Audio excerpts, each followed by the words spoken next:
بسم الله الرحمن الرحيم. السلام عليكم ورحمة الله وبركاته. إن الحمد لله نحمده ونستعينه ونستغفره ونعوذ بالله من شرور أنفسنا وسيئات أعمالنا. من يهده الله فلا مضل له ومن يضلل فلا هادي له. وأشهد أن لا إله إلا الله وحده لا شريك له وأشهد أن محمدا عبده ورسوله. يا أيها الذين آمنوا اتقوا الله حق تقاته ولا تموتن إلا وأنتم مسلمون. يا أيها الناس اتقوا ربكم الذي خلقكم من نفس واحدة وخلق منها زوجها وبث منهما رجالا كثيرا ونساء واتقوا الله الذي تساءلون به والأرحام إن الله كان عليكم رقيبا. يا أيها الذين آمنوا اتقوا الله وقولوا قولا سديدا يصلح لكم أعمالكم ويغفر لكم ذنوبكم ومن يطع الله ورسوله فقد فاز فوزا عظيما.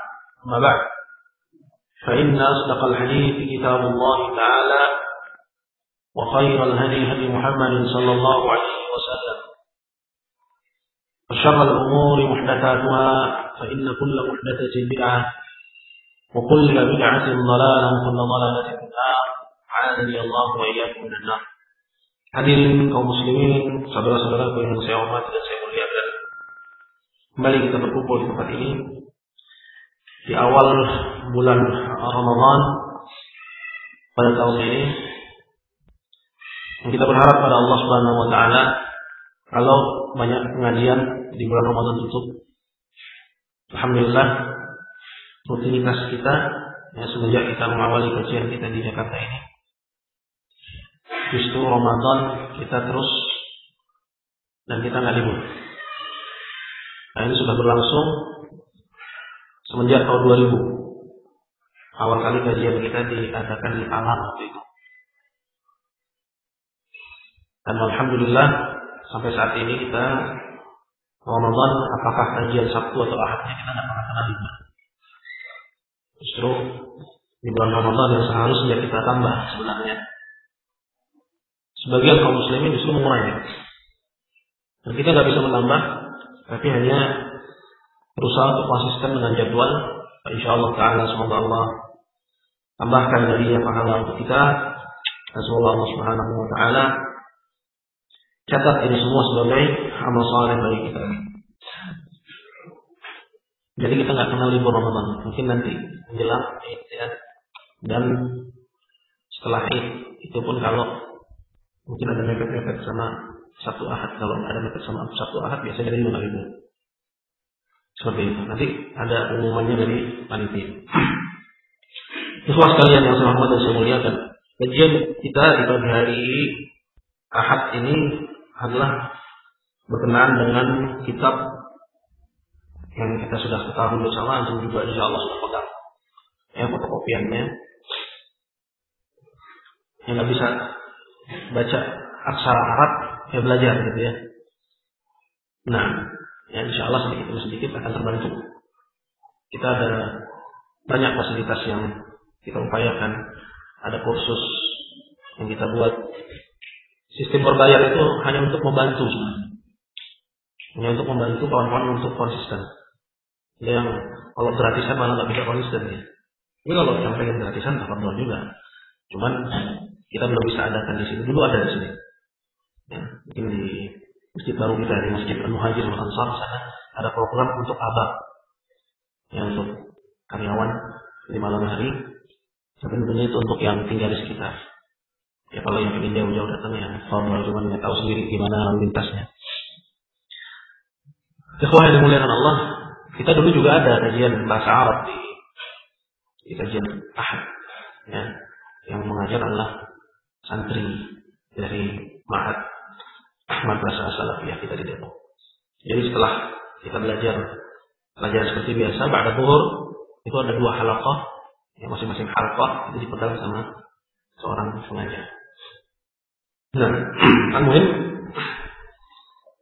tentu bisa ikut pegang dan ikut simak kajian kita dengan coba untuk juga miliki fotokopiannya. Dan kemarin saya lihat ada yang bawa terjemahan. Ya ada, berarti ada juga terjemahannya. Ini juga insya Allah bisa membantu. Muhim, ketika kita membaca satu kitab, ya ada upaya dan ada kemauan dari kita untuk kita yang namanya ngaji kitab itu ya benar-benar ngaji kitab dari awal sampai akhir. Udah ngaji kitab ini, ya, tapi ikut di depan sama ikut di penutupannya aja. Itu nggak ngaji kitab tuh. Jadi dia benar-benar ngaji kitab. Baik, pembahasan kita dari kitab Tafsirul Iqtiqad kemarin sudah dijelaskan dari Al-Muqaddimah. Saya akan sedikit bacakan kembali untuk menyambung kajian kita. Kita baca dari perkataan beliau wa ba'du, ya. Dari perkataan beliau wa ba'du gitu.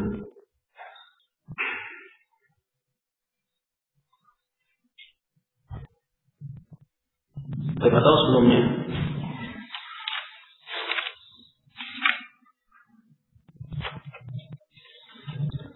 Qala al-muallif rahimahullah, berkata penulis, semoga Allah Ta'ala merahmatinya, yaitu Imam As-San'ani rahimahullah, penulis kitab Subul Salam. Wa asyhadu an la ilaha illallah wahdahu la syarika lahu rabban ma'budan. Dan aku bersaksi bahwa tidak ada yang berhak diibadahi kecuali Allah semata, tidak ada sekutu baginya. Dia sebagai Rabb dan sekaligus sebagai Ma'bud. Dia sebagai Rabb dan sekaligus sebagai Ma'bud. Ini merupakan kesaksian dan dia dibawakan oleh penulis dalam muqaddimah kita. Kemarin kita istilahkan di sini sebagai apa? Ada ingat nggak? Dikenal dengan sebutan bara'atul istihlal. Apa sih bara'atul istihlal? Ini salah satu dari gaya para ulama kita rahimahumullah. Ya. Ketika mereka ingin menyampaikan satu topik, maka kandungan dari muqaddimahnya itu mengisyaratkan akan topik itu. Mengisyaratkan akan topik tersebut. Di sini beliau mengatakan, dan aku bersaksi bahwa tidak ada yang berhak diibadahi kecuali Allah. Ini tafsir sahih, tafsir yang benar berkenaan dengan kalimat la ilaha illallah. Nah, dan padanya terdapat an-nafyu wal isbat. Padanya terdapat penafian dan penetapan. Yaitu menafikan ibadah dari selain Allah dan menetapkan ibadah hanya untuk Allah. Wahdahu la syarikalah. Ini taukid, ya, penekanan. Wahdahu, ya, semata. Artinya hanya Allah Subhanahu wa taala semata yang aku ibadahi. Berarti ini dia merupakan taukid, penekanan dari penafian atau dari al-isbat. Kalimat wahdahu. Dia merupakan penekanan dari penafian bagi penafian atau al-isbat atau penetapan. Saya tahu.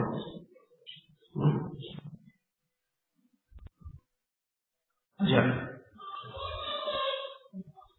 Allahu a'lam. Baik, kita ulangi ya. Ini sudah sering berulang insyaallah. Tidak ada lagi yang tidak tahu. Kalimat la ilaha illallah padanya terdapat dua rukun asasi yang disebut dengan sebutan apa? Nafi dan isbat. Dan kita sudah tahu apa yang dimaksud dengan nafi dan apa itu? Apa itu isbat? Nafi menafikan ibadah dari selain Allah. Artinya tidak ada yang berhak ibadah. Dinafikan. Kemudian yang dimaksud dengan isbat artinya menetapkan. Apa yang maksud menetapkan? Yaitu menetapkan ibadah hanya milik Allah. Disitulah terjadi yang namanya tauhid, yang menyatukan. Kemudian biasa ya diikutkan setelahnya penyebutan wahdahu, yang artinya dalam bahasa kita semata, hanya Allah semata. Maksudnya hanya Allah semata yang berhak diibadahi. Berarti ini penekanan dari penafian atau dari isbat? Dari isbat. Ya. Berarti yang belum dapat penekanan apa? Penafian. Maka disebutkan setelahnya la syarikalah. Ya, seperti itu. Maka la syarikalah ini adalah penekanan bagi nafi.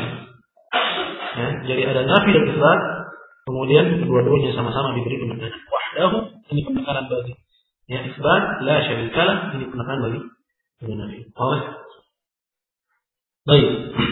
Rabbal ma'budan. Rabb ya sebagai Rabb, dia sebagai Rabb dan dia sebagai ma'bud. Ya, dia sebagai Rabb dan dia sebagai ma'bud. Ini maksud dengan Rabb ya rububiyah, yang menguasai rububiyah, yang sering saya sampaikan bahwa rububiyah kembali kepada berapa? 3. Yang pertama al-khalqu, penciptaan, al-mulku, kepemilikan, dan yang ketiga tadbiru, itu pengaturan. Bahwa hanya di tangan Allah penciptaan, kepemilikan, dan pengaturan terhadap manusia.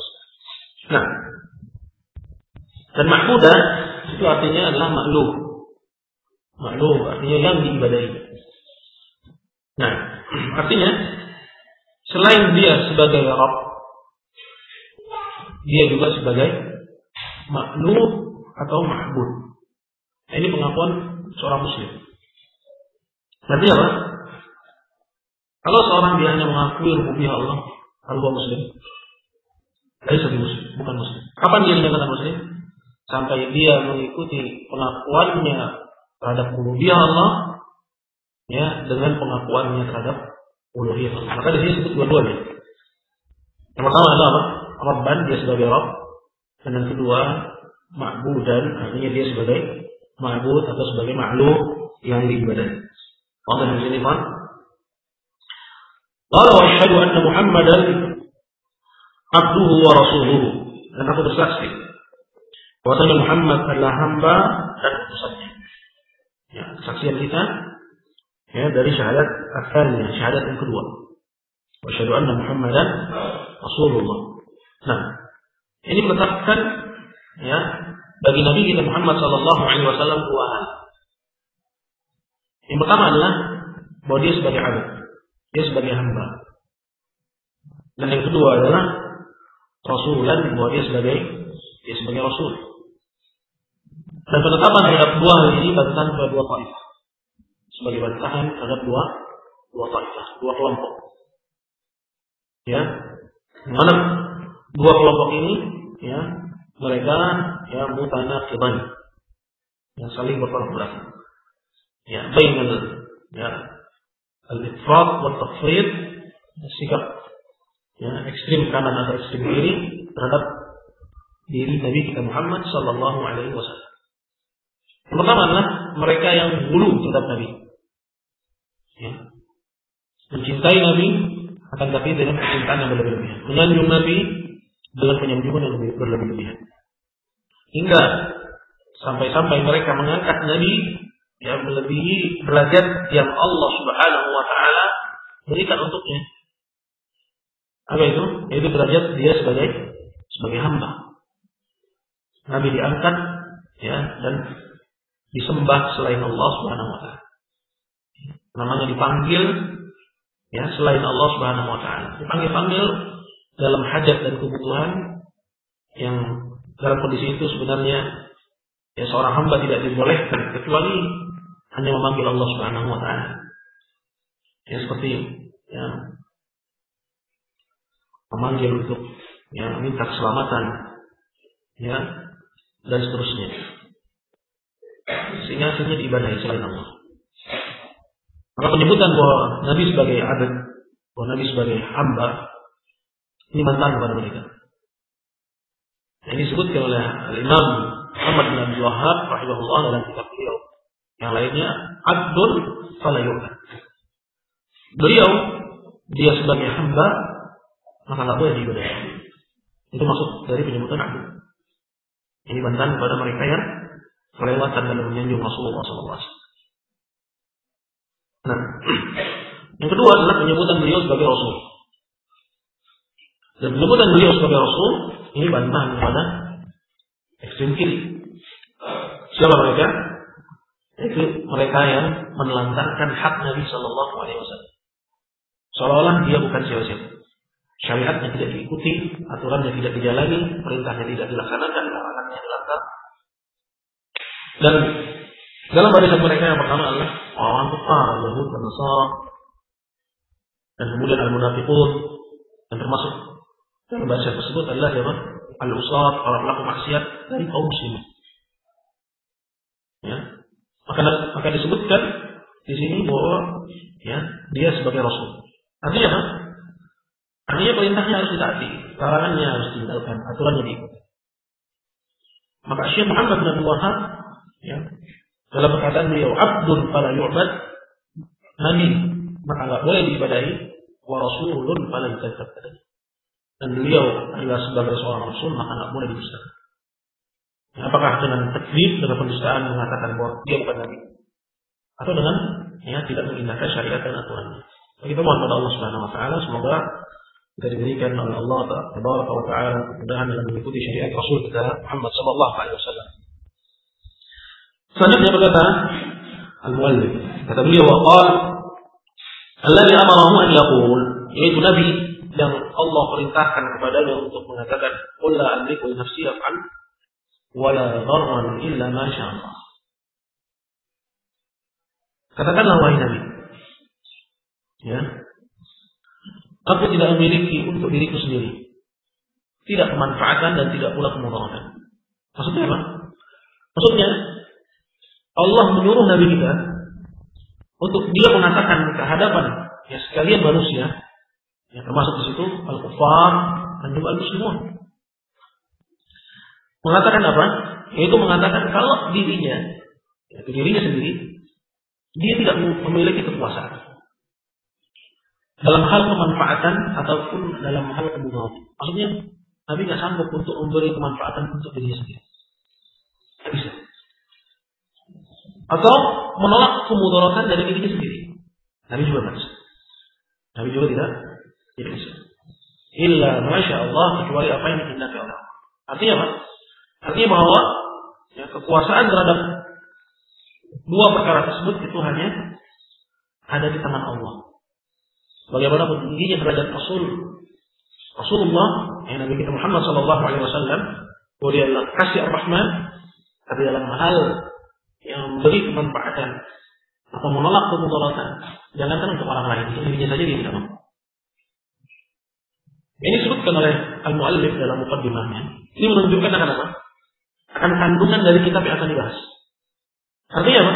Kalau saya sendiri tidak menguasai kemanfaatan untuk diri sendiri atau menolak kemudaratan dari diri sendiri, maka mintanya bukan kepada saya, mintanya kepada siapa? Kepada Allah Subhanahu wa taala. Bersandarnya bukan kepada saya, tapi bersandarnya kepada Allah Subhanahu wa taala. Kalau saya sendiri tidak mampu, apalagi selain daripada saya, dari orang-orang saleh, dari para wali, dari orang-orang yang dianggap bahwa mereka memiliki kemanfaatan dan kemudaratan yang kuburan disembah selain Allah Subhanahu wa taala. Kalau saya saja tidak menguasai barang selain itu. Ini disyaratkan akan kandungan kita. Ini disebut dengan apa tadi? Bara'atul istilah. Qala wa kafa billahi syahida. Dan cukuplah Allah sebagai saksi. Artinya cukuplah Allah sebagai saksi akan hal ini. Karena kalau Allah Azza wa Jalla dia yang menjadi saksinya, maka itu adalah kesaksian yang cukup. Akan kebenaran dari apa yang dikatakan. Sallallahu alaihi wa ala alihi wa tabi'in lahu bis salamati min al-'uyub wa tadhhir al-qulub an i'tiqad kulli shay'in yashur. Salawat Allah kepadanya. Itu salawat Allah kepada nabinya, itu Nabi kita Muhammad sallallahu alaihi wasallam. Salawat Allah kepadanya. Mari kita jelaskan apa arti salawat Allah kepada hamba-Nya. Apa? Apa arti salawat Allah kepada hamba? Ini sering kita baca dalam setiap kajian. Apa kitab ini atau kitab yang lainnya? Pada ucapan sallallahu alaihi, Anda yakin rata-rata ustaz menjelaskan. Dan dalilnya satu. Dalam hal ini apa? Akar siapa? Akarnya Abu Aliyah. Yang diriwayatkan oleh Imam Al-Bukhari dalam sahihnya, bahwa Abu Aliyah yang mengatakan salatullahi ala 'abdihi tanamu 'alaihi bi malaikatihi. Yang salawat Allah kepada hambanya itu artinya adalah Allah memuji si hamba di tempat yang tertinggi. Nah, sebagian ada mengatakan bahwa salawat di situ artinya apa? Artinya rahmat. Dan ini tidak tepat karena Allah Subhanahu wa taala membedakan antara salawat dan rahmat. Dalam firman-Nya Allah Azza wa Jalla firman, "Ulaika 'alaihim salawatun min rabbihim wa rahmah." Mereka itulah orang-orang yang mereka mendapatkan salawat dari Rabb mereka dan juga rahmat. Ini dibedakan. Dibedakan antara salawat dan rahmat, menunjukkan bahwa salawat itu bukan rahmat. Baik. Dan yang dimaksud dengan tempat ketinggian adalah di hadapan para malaikat-malaikatnya. Jadi Allah Azza wa Jalla memuji Nabi. Jadi perkataan seorang hamba sallallahu alaihi, ini doa ya, semoga Allah Azza wa Jalla memberi salawat kepada Nabi-Nya. Nah, qala wa ala alihi wat tabi'in, dan kepada alihi ya, keluarganya, dan juga kepada para pengikutnya. Ya, kepada para keluarganya dan kepada at-tabi'in, yaitu para pengikutnya. Nah, ini sudah kita jelaskan insyaallah. Qala wassalamati minal 'uyub, dalam keselamatan dari segala macam aib. Ya, maksudnya bahwa mereka adalah orang-orang yang bersih dari segala macam aib, dan aib yang dimaksudnya adalah hal yang berkaitan dengan ya aib keyakinan. Ya. Dan juga termasuk aib di sini adalah apa yang dituduhkan oleh al-munafiqun ya terhadap mereka. Apakah terhadap keluarga Nabi sallallahu alaihi wasallam, karena penyebutan wa ala alihi ya di antara artinya adalah keluarga Rasulullah sallallahu alaihi wasallam itu al-mu'minuna min ahli baiti, yang beriman. Wa ala alihi adalah al-mu'minuna min ahli baiti, ya mereka yang beriman dari ahlul baitnya Nabi sallallahu alaihi wasallam. Nah, termasuk dari ahlul baitnya Nabi siapa? Istri-istrinya. Ya, istri Nabi sallallahu alaihi wasallam. Ya, dan kita waspada ya akan tasarruf ya, menyusupnya akidah Syiah ya kepada rutinitas ibadah kita. Ya, seperti yang mungkin Anda juga sering dengar yang populer di kalangan ibu-ibu itu, bacaan fi khamsatun uqti biha khairul waba'il khatimah al-Mustafa wal Murtada wa ibnahuma wal Fatimah. Aku punya 5 orang yang dengannya bisa menolak bala. Kurang lebih begitu artinya. Siapa mereka? Ini orang-orang Syiah ya. Selalu mereka menghangat-hangatkan seputaran ini bahwa Ahlul Bait itu selain istri Nabi. Selain istri Nabi SAW. Ya. Makanya mereka cuma menyebutkan 5. Siapa 5 orang ini? Al-Mustafa wal Murtada. Mustafa itu siapa? Nabi kita Muhammad SAW. Al-Murtada siapa? Ali bin Abi Thalib. Itu adalah Murtada. Wa banahu Hasan Husain wa Fatimah. Al-istri. Aina Aisyah? Aina zawjatuh? Aina Aisyah radhiyallahu ta'ala anha? Mana istri? Mereka adalah bait Nabi sallallahu alaihi wasallam. Ya, dan maklum bahwa orang Syiah yang mencela, menuduh, ya, khususnya Aisyah radhiyallahu taala anha, begitu pula istri beliau, ya, Hafsah radhiyallahu taala anha, yang menuduh dengan tuduhan-tuduhan yang keji, yang menisbatkan kepadanya aib, ya, dan kejelekan serta keburukan. Maka disebutkan di sini oleh ya al-muallif dalam muqaddimahnya, wattabi'ina lahu bis salamati minal 'uyub. Salawat Allah kepadanya dan juga kepada keluarganya dan orang-orang yang mengikutinya. Termasuk dari orang-orang yang mengikuti sini siapa? Ya, semua al-mu'minun wal muslimun yang mengikuti Nabi Muhammad sallallahu alaihi wasallam dan konsisten di atas ajaran. Bis salamati minal 'uyub, dalam hal keselamatan dari segala macam aib.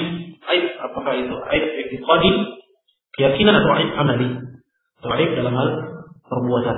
Tentunya yang berada dalam barisan terdepan adalah mereka para sahabat Rasulullah sallallahu alaihi wasallam. Qala taqdirul qulub, dan penyucian jiwa. Ya. An i'tiqadi kulli shay'in yashub, dari segala macam keyakinan. Ya, an i'tiqadi kulli shay'in, dari keyakinan setiap keburukan. Maksudnya dari semua keyakinan yang buruk. Yashub itu yang mengotori keyakinan seorang muslim kepada Allah Subhanahu wa taala. Ini mukaddimah dari kitab ini. Berada Rasulullah qala wa ba'du. Ini ya sering didatangkan dalam setiap khutbah ya atau perkataan yang penting itu untuk fasal, untuk memisahkan antara mukaddimah dengan isi dari perkataan. Kata beliau, ini adalah maksudnya kitab ini atau lembaran-lembaran. Nah, pada taqrir al-i'tiqad al-adrar al-ilhad. Ini adalah kitab yang beliau beri nama dengan sebutan Tathhirul I'tiqad. Yaitu penyucian i'tiqad. Penyucian i'tiqad, pembersihan keyakinan. Dan kalimat tathhir itu mengandung makna at-taharah. Taharah yaitu pensucian. Dan taharah dalam istilah kita itu dua. Yang pertama adalah taharatul ma'nawiyah, taharah yang sifatnya ma'nawi, yang sifatnya abstrak gitu ya. Dan yang kedua adalah taharah yang sifatnya hissi, yang sifatnya nyata. Nah, apa yang dengan taharah ma'nawiyah? Yaitu penyucian jiwa. Dan dia muqaddam, itu muqaddamah, lebih didahulukan, lebih diutamakan daripada taharah yang sifatnya hissiyah. Contoh taharah yang sifatnya hissiyah, berwudu, kita langsung mubasyaratul ma', langsung ambil air, kita nyalakan keran, kita cuci tangan kita, seterusnya dari anggota tubuh, dari anggota wudu. Ini yang sifatnya hissiyah. Dan ma'nawiyah muqaddam. Taharah yang sifatnya ma'nawiyah ini lebih didahulukan. Kenapa? Karena yang hissiyah la yuqbal, tidak diterima tanpa seorang bersih i'tiqadnya dari segala macam kesyirikan kepada Allah Jalla wa Ala. Orang kafir wudu tidak diterima wudu. Kenapa? Karena dia belum melakukan taharah ma'nawiyah. Dia belum berislam. Nah, ini maksud dengan tathhirul i'tiqad, penyucian. Maka penyucian di sini artinya apa? Ma'nawi. Jadi dibersihkan, dicuci keyakinan kita. Dan i'tiqad 'am. Kalimat i'tiqad biasa kita istilahkan dengan akidah, itu diambil dari kalimat al-'aqd yang artinya adalah ar-rabt wal hazm, yang mengikat. Itu arti dari al-'aqd. Seolah-olah seorang yang memiliki satu keyakinan, dia ikat dirinya dengan keyakinan itu, atau dia ikat keyakinan itu dengan dirinya. Maka ketika dibantah, dia membalasnya dengan sengit. Kenapa? Karena kondisinya yang diikat. Maka dia mencakup akidah yang rusak dan akidah yang lurus. Sama-sama disebut dengan sebutan apa? Akidah. Tapi kalau sudah ada penyebutan tathhir, penyucian, maka tidak dimaukan di sini kecuali apa? Akidah yang lurus. Maka at-tauhid adalah akidah sahih. Tauhid adalah akidah yang benar. Dan keyakinan orang-orang Nasara wal Yahud disebut akidah atau bukan? Disebut akidah, tapi akidah yang salah, akidah yang keliru. Nah, qala 'an adran al-ilhad. Adran, penyucian jiwa dari adran katanya. Dan adran itu bentuk jamak dari dalam, yang artinya adalah wasaq, kotoran. Dia adalah apa? Wasqun, yang artinya adalah kotoran. Dan ilhad itu diambil dari kalimat lahad. Kalau kita lihat liang kuburan itu disebut dengan sebutan liang lahat. Kenapa? Karena posisinya yang miring. Kalau di tengah disebut dengan sebutan syak. Dan orang Islam mengubur al-mautah, mayitnya di lahat. Itu di lubang yang posisinya di samping. Artinya apa? Ini untuk sampai pada makna lughawi. Ilhad artinya penyimpangan, yang menyimpang dari kotoran-kotoran al-ilhad, kotoran-kotoran penyimpangan. Termasuk di situ asyirk, kesyirikan, wal ma'asi wal bidah. Termasuk di situ kesyirikan, kemaksiatan dan bidah. Dan hadis dari Allah Subhanahu wa taala penyebutan asyirk pertama kali ini sebagaimana Nabi kita Muhammad sallallahu alaihi wasallam sudah sebutkan ketika beliau menyebutkan tentang macam-macam penyimpangan, macam-macam kemaksiatan, macam-macam hal yang membinasakan. Selalu beliau sebutkan yang pertama adalah apa? Kesyirikan kepada Allah Jalla wa Ala.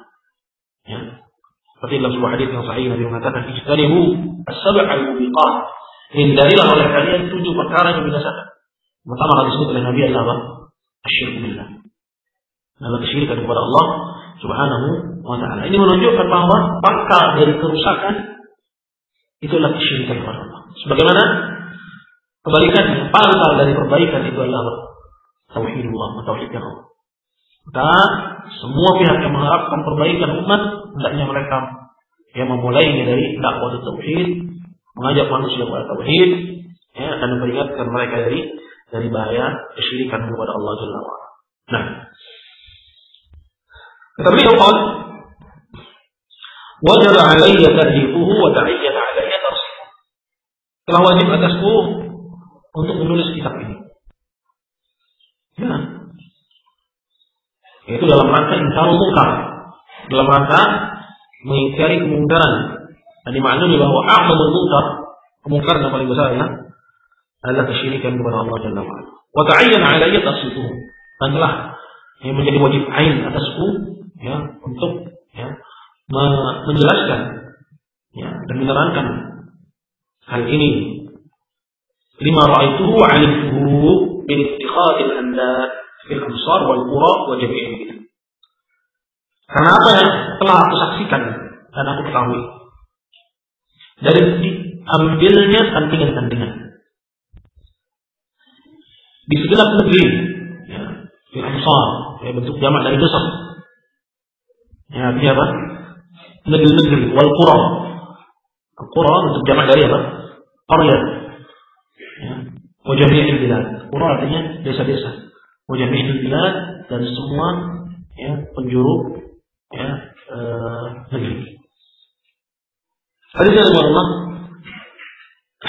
Apa pelajaran yang kita bisa simak di sini adalah al-ghairu ala dinillah. Bentuk kecemburuan para ulama di atas agama Allah. Nah, ini adalah konsekuensi dari al-iman, konsekuensi dari at-tauhid. Seorang yang, ya, mencintai tauhid, mengagungkan tauhid, ya, terusik hatinya ketika dia melihat berbagai macam penyimpangan terhadap tauhid. Maka beliau katakan, wajib alayya ta'lifu. Wajib atasku untuk menuliskan. Wa ta'ayyana alayya tarsifuhu. Wajib atasku untuk menerangkan. Karena apa yang aku lihat sendiri. Dan karena apa yang aku ketahui sendiri dari dijadikannya tandingan-tandingan bagi Allah. Maksudnya dari terjadinya berbagai macam kesyirikan kepada Allah Jalla wa Ala. Ya, ini kapan? Di zaman beliau. Ya, pada, ya, kurun 11 Hijri. Nah, ya, kata beliau kurang lebih sezaman dengan Syekh Muhammad bin Abdul Wahhab rahimahullah. Min ittikhadil andad, ya, dari terjadinya berbagai macam kesyirikan fil amsar. Ini amsar, ya, negeri artinya kota. Artinya bukan hanya di pelosok, tapi juga di kota-kota. Fil amsar, di kota-kota. Wal qura. Nah, qura ini masuk pada pelosok, ya, desa-desa, kampung-kampung. Wa jami'il bilad, kemudian ditakmim oleh beliau, ya, digeneralkan oleh beliau dan kebanyakan negeri. Ya. Ini terjadi di zaman beliau rahimahullah ta'ala. Kemudian beliau sebutkan dari negeri-negeri yang beliau ketahui di sini terjadi kesyirikan. Minal Yamani wal Syam, dari negeri Yaman dan negeri Syam, wa Misr, ya, Mesir, wa Najd, ya. Nah, ya, di sini bisa dimaksud dengannya apakah Najd? Najd ada dua, ya. Apakah Najd Iraq, ya, tempat mambaul kita di situ tempatnya, sumber dari berbagai macam fitnah, ya, sampai sekarang tidak berhenti. Atau Najd, ya, sebagai tempat Syekh Muhammad bin Abdul Wahhab, ya, Riyadh sekitarnya. Qala wa tahamah wa jami' diyar Islam, dan segenap negeri Islam. Nah, ini yang dilihat oleh Syekh atau oleh Imam As-San'ani rahimahullah dari tersebar dan merebaknya kesyirikan. Bahwa hal ini terjadi banyak dari negeri Islam. Mungkin kalau zaman itu ada internet, gitu ya. Tidak luput pula oleh beliau dia sebutkan negeri kita. Ya, bahwa negeri kita situs dan monumen-monumen kesyirikan, ya, itu sudah ada semenjak dulu dan sekarang semakin bertambah dan semakin, ya, bertambah. Nah, sekarang oleh mereka, ya, kembali mereka upayakan untuk dihidupkan. Ya, kalau dulu baliho-baliho yang ada di perempatan jalan, isinya adalah tabligh akbar, pengajian akbar. Sekarang isinya ziarah akbar. Ya. Nah, ini kalau perhatikan, kita tahu bahwa penyimpangan itu semakin meningkat, mengalami Kalau dulu mereka cuma hadir di Monas, mereka cuma hadir di tengah-tengah jalan, kan biasa mereka menutup jalan. Nah, ya. Hari-hari ke depan mereka akan hadir di kuburan-kuburan. Mereka adakan itu di makam-makam. Yang kata mereka, dan menurut mereka itu adalah kuburan dan makam orang-orang saleh. Dan seperti biasa mereka akan melakukan ritual-ritual yang tidak jauh. Yang kebanyakan dari mereka jatuh kepada kesyirikan kepada Allah Subhanahu wa ta'ala. Nah, kemudian selanjutnya kata Asy-Syaikh, wa huwa al-i'tiqad fil qubur wa fil ahya. Yaitu kata beliau adalah keyakinan terhadap kuburan dan terhadap orang yang hidup.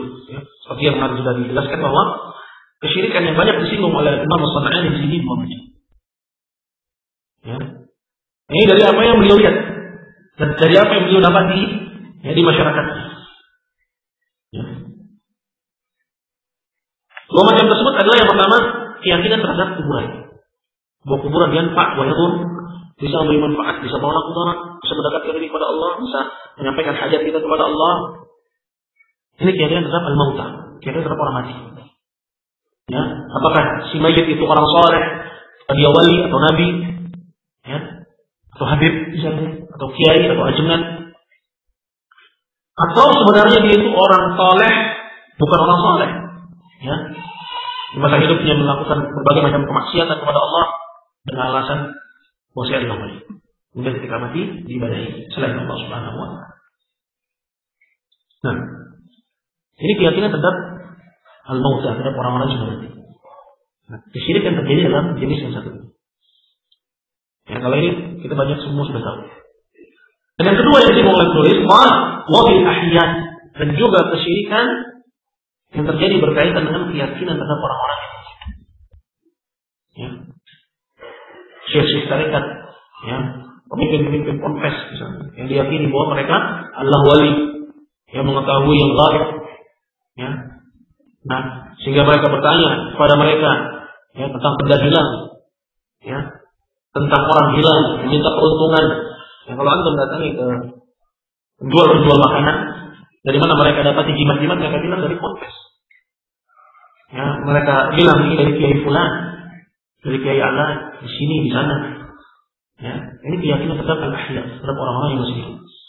Mimman yadai ilmu al-mughayyabat, dari orang-orang yang hidup yang mengaku-ngaku kalau dia memiliki mengetahui perkara yang gaib. Makanya perkara yang gaib. Wal mukasyafat, dan bahwasanya dia, ya, bisa menerawang.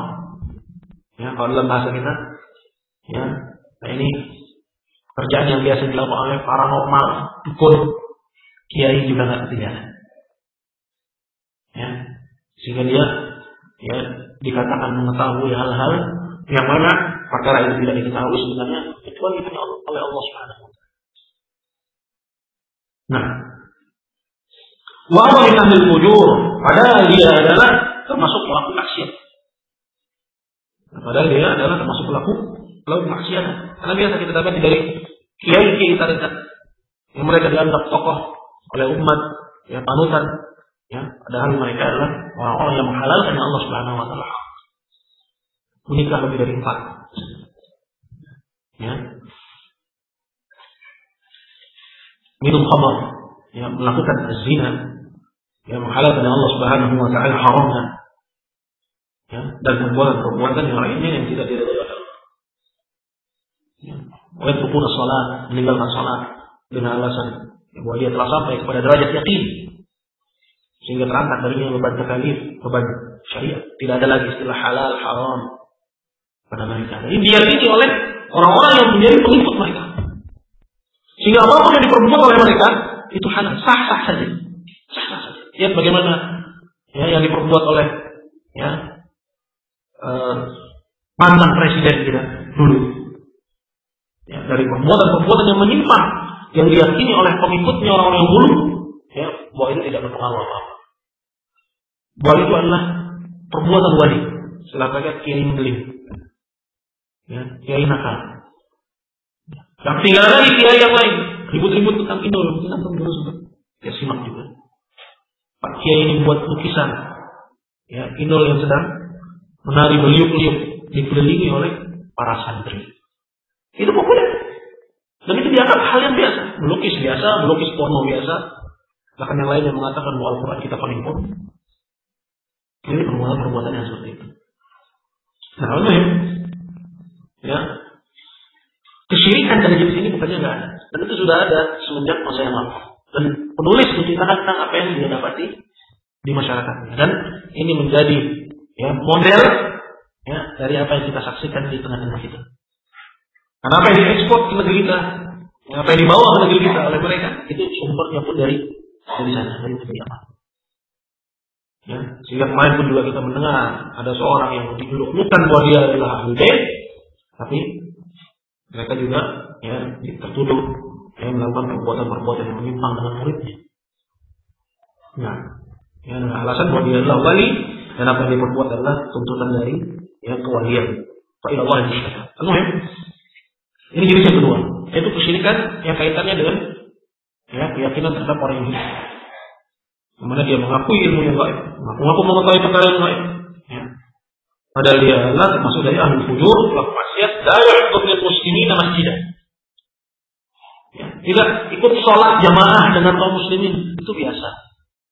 Ya.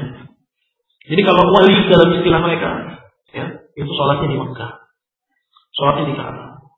Ya. Sehingga kita nggak usah heran kalau ya, justru ketika sholat 5 waktu ketika sedang sholat Jumat la yaqulu muslimin masjidan wala yura lillahi rafi'an wala sajidan, dan tidak kelihatan bahwa dia rukuk dan sujud lillahi ta'ala, rukuk dan sujud karena Allah Subhanahu wa ta'ala, wala ya'rifu sunnah wala kitab, dan tidak mengerti sunnah dan tidak pula mengerti Alkitab.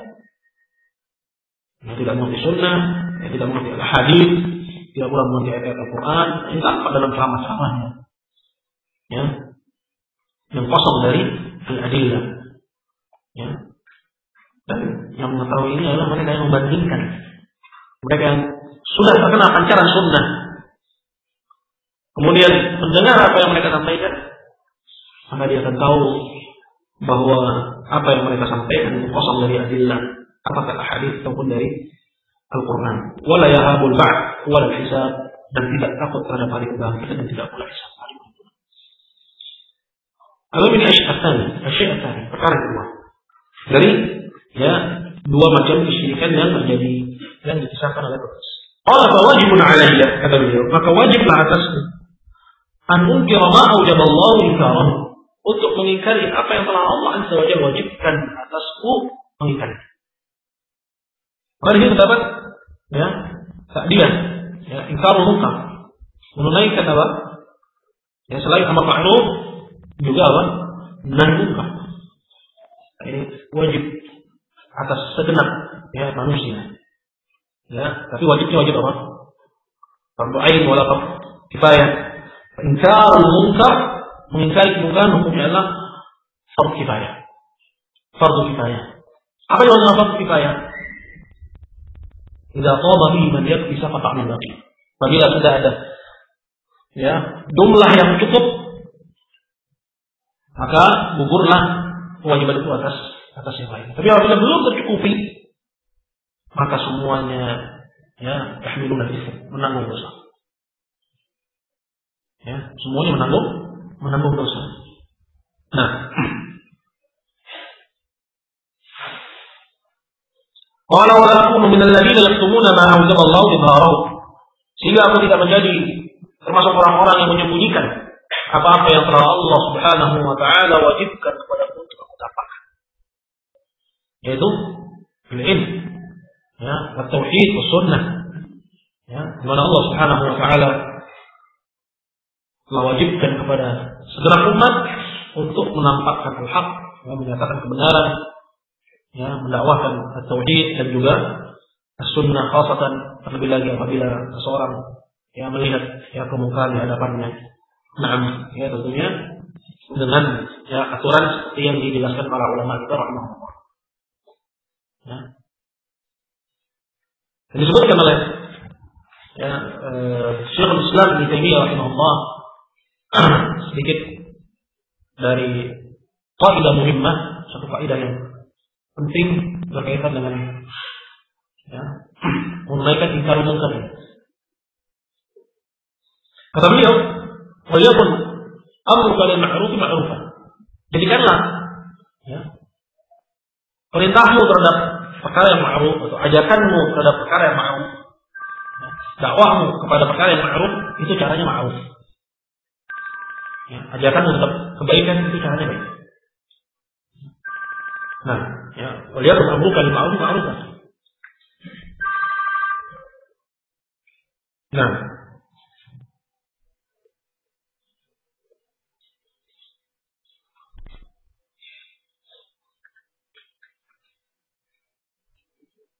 wa inkaruka lil munkari laysat bimunkar.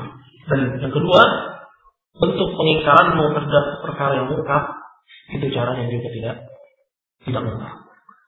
Artinya seperti yang dilakukan oleh Syekh Islam juga dalam kitab beliau Aqidahus Shahihah, yaitu al-amru bil ma'ruf wan nahy anil munkar ala ma tujibu syariah. Itu mengajak kepada ma'ruf dan melarang dari perkara yang munkar sesuai yang diatur oleh syariat. Artinya bukan sekedar amar munkar kemudian antang pro ini akhirnya menciptakan kemungkaran yang besar daripada perkara yang ingin dielakkan. Dan ini adalah bagian dari dakwah ila Allah Subhanahu wa taala, bagian dari ingkar munkar. Khususnya kitab yang penting ini insyaallah kita sambung, kita lanjutkan untuk masuk kepada al-aslul awwal, pada pokok yang pertama. Semoga Allah Jalla wa ala menganugerahkan kepada kita ilmu nafi' dan juga amalan yang saleh. Semoga Allah Tabaraka wa taala lipat gandakan pahala kita, amin. Wa ilmu illallah subhanallahi wa bihamdihi asyhadu an la ilaha illa anta astaghfiruka wa atubu ilaik. Assalamualaikum warahmatullahi wabarakatuh.